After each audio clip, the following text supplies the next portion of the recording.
Hi, I'm Anca from Medrise Studio, and this is the place to be to hear about the latest Web3 trends in healthcare. Once upon a time, in a land far, far away, there were no cat videos, no social media influencers, and no online shopping. Well, this was the early 1990s, and the internet was still in its infancy. But a brilliant man by the name of Tim Berners-Lee had a vision: to create a way for people all over the world to share information easily and efficiently. So in 1989, he invented the World Wide Web. From static HTML pages to the decentralized future of the internet, in today's episode we will embark on a journey through the wild, wacky world of the web. Welcome into the Meta Health. The year was 1989, and Tim Berners-Lee was working at CERN, the European Organization for Nuclear Research. He was getting fed up with the difficulties of sharing information among his colleagues who were spread out across the globe. You see, back then, the internet existed, but it was more like a bunch of isolated islands of information.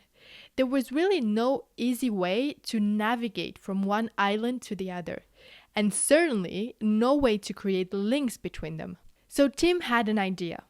What if there was a way to create a universal system for accessing and sharing information across the internet? What if there was a way to link together all those islands of information into a single interconnected web?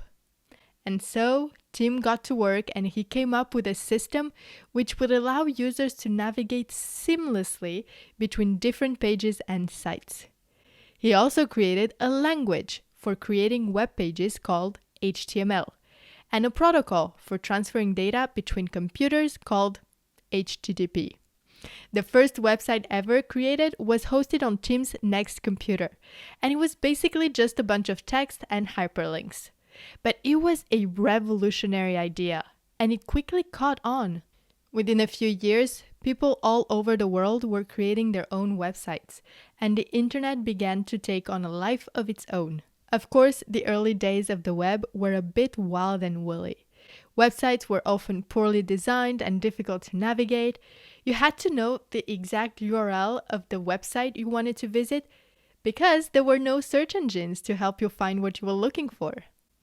And let's not even get started on the horrors of dial-up internet. But despite these challenges, the web continued to grow and evolve. Fast forward to the early 2000s and we saw the emergence of Web 2.0. This new iteration of the internet was all about user-generated content, social media, and interactive web applications.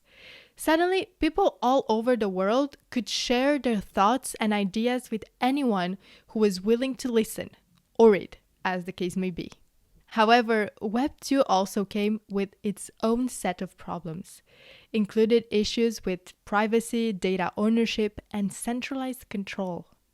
The centralized control of Web 2 meant that users had to trust large corporations to manage their data and protect their privacy, which often led to data breaches and other types of security concerns. This is where Web 3 comes in. Web 3, also known as the Decentralized Web, is the next iteration of the web, and it seeks to address many of the problems that came with Web 2. The origins of the term Web 3 are somewhat blurry, and it has been used in different contexts by different people over time. However, one of the earliest known uses of the term was by Gavin Wood, a co-founder of Ethereum, in a blog post from 2014 in which he discussed the potential for decentralized applications to create a new vision of the web. Since then, the term has been widely adopted by the blockchain and crypto communities to describe the next generation of the internet. So what is Web3, you would ask? Well, in short, it's the future of the internet. It's a decentralized web that's built on blockchain technology and that is powered by cryptocurrency. This new iteration of the web is all about putting the power back in the hands of the users, rather than relying on centralized platforms and corporations. The idea behind Web3 is quite simple: to create a more open, transparent, and secure internet that's accessible to everyone.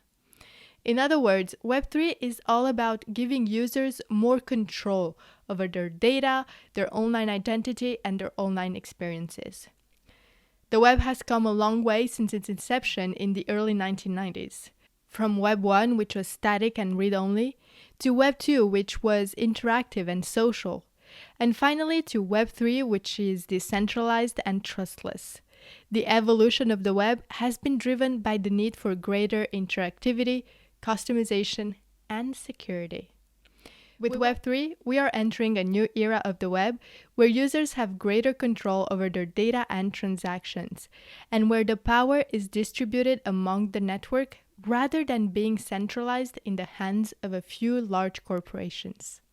So next time you find yourself lost on the web, spare a thought for Sir Tim Berners-Lee, the man who made it all possible. That's it for today. As always, I will see you soon for another Web3 adventure in healthcare. But until then, stay curious, stay informed, and remember, the future of healthcare is being written in code.